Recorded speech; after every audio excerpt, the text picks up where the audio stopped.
कहते हैं लड़ाई जब खुले आसमान के नीचे हो जाए तो वो आंदोलन का रूप ले लेती है। ठीक इसी प्रकार केजरीवाल जंतर मंतर से जनता की अदालत में उन्होंने बीजेपी पे आरएसएस प्रमुख पे अभी तक का सबसे बड़ा हमला किया। और दरअसल उन्होंने पूछा कि क्या 75 साल पूरे होने पर रिटायर कर दिए जाएंगे मोदी, जैसे रिटायर किया गया मुरली मनोहर जोशी को, जैसे रिटायर किया गया आडवाणी जी को। ठीक उसी तर्ज पे ये सवाल उन्होंने आरएसएस प्रमुख मोहन भागवत से पूछा। और इतना ही नहीं, उन्होंने अपने 5 सवालों की फहरिस्त लेके आरएसएस प्रमुख से ये सवाल पूछा कि जिस तरह मोदी जी पार्टियों को तोड़ रहे हैं, सरकारों को गिरा रहे हैं, क्या ये देश की जनता के लिए या देश के जनतंत्र के लिए हानिकारक नहीं है? क्या मोदी जी सबसे बड़े बड़े जो पार्टियों के भ्रष्टाचारी हैं उनको अपनी पार्टी में शामिल करा के, खुद जिसको वो पहले भ्रष्टाचारी बोलते थे, अमित शाह भ्रष्टाचारी बोलते थे, उनको अब पार्टियों में शामिल कर रहे हैं? क्या ये लोकतंत्र के लिए कितना सही है? अपने तीसरे सवाल में केजरीवाल ने बोला कि जेपी नड्डा जब लोकसभा के दौरान बीजेपी आरएसएस की जरूरत नहीं है ये बयान दिया था, तो क्या कहते हैं ना कि आरएसएस बीजेपी की मां के समान है, क्या बेटा इतना बड़ा हो गया है कि अब मां को आंख दिखाने लगा है?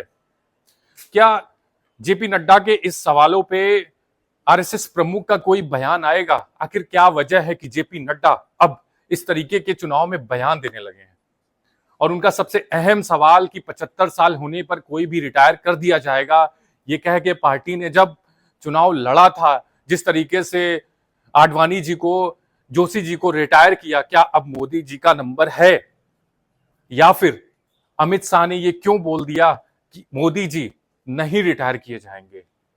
इनको लेके जब जनता की अदालत में केजरीवाल ने ये सवाल पूछे तो दरअसल एक बहुत बड़ी सियासत शुरू हो गई कि आने वाले समय में क्या केजरीवाल ठीक वही काम कर रहे हैं जो उन्होंने अभी कुछ दिनों पहले जेल से बाहर आने के बाद 2024 के चुनाव में बीजेपी पर ये सवाल पूछे थे कि कैसे उन्होंने बोला था कि जब ये चुनाव बीजेपी जीत जाएगी तो उत्तर प्रदेश की बात करें, वहां से मुख्यमंत्री योगी आदित्यनाथ को हटा दिया जाएगा।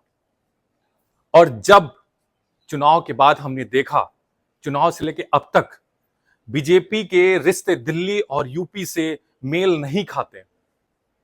दोनों की लड़ाइयां बहुत जोरों पे आगे आई।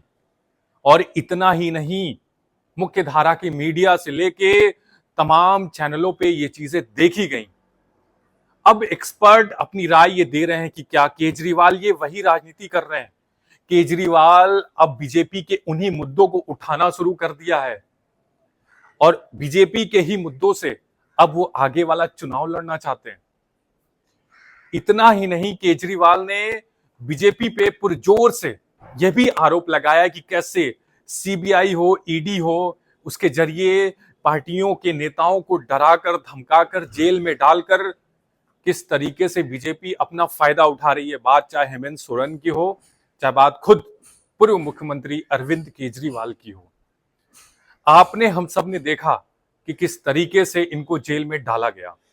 और केजरीवाल अब जनता की अदालत में ये पूरा सवाल खुद जनता से कर रहे हैं। केजरीवाल अब अपने संगठन को खुद जनता के बीच में जाके बात कर रहे हैं कि जब तक मुझे जनता का न्याय नहीं मिलेगा, मैं दिल्ली की कुर्सी पे बैठने वाला नहीं।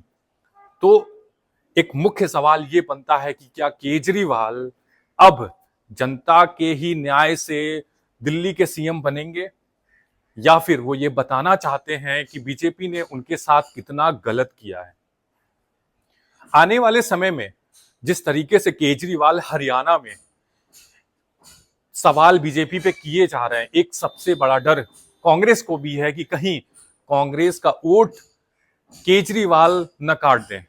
इसको लेके उसके अंदर एक बहुत बड़ी सहगर्मी है कि कैसे इसको मैनेज किया जाए।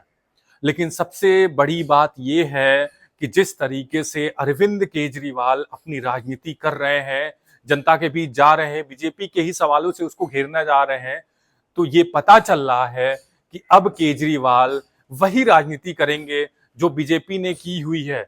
उसके ही सवालों से घेरेंगे। लेकिन सबसे बड़ी लड़ाई ये है कि केजरीवाल हरियाणा में कितना कमाल कर पाएंगे, और हरियाणा में ही कमाल के साथ क्या केजरीवाल किंग मेकर बन पाएंगे। अगर केजरीवाल किंग मेकर बनते हैं तो क्या, जैसा कि संजय सिंह ने इंटरव्यू में बोला कि कोई भी पार्टी आपके बिना सरकार नहीं बना सकती है, तो सबसे बड़ा सवाल यही बनता है कि क्या केजरीवाल इन चुनाव के जरिए हरियाणा के किंग मेकर साबित होंगे। और अगर ऐसा होता है तो आने वाले 4 महीने में जो दिल्ली के चुनाव होने हैं उसका भी असर उस पर देखने को मिलेगा। आज के लिए इतना ही। कमेंट करके अपनी राय जरूर दें, हमारे चैनल को लाइक और सब्सक्राइब करें। आपके सहयोग और प्यार की हमें बहुत आवश्यकता है। बहुत बहुत धन्यवाद।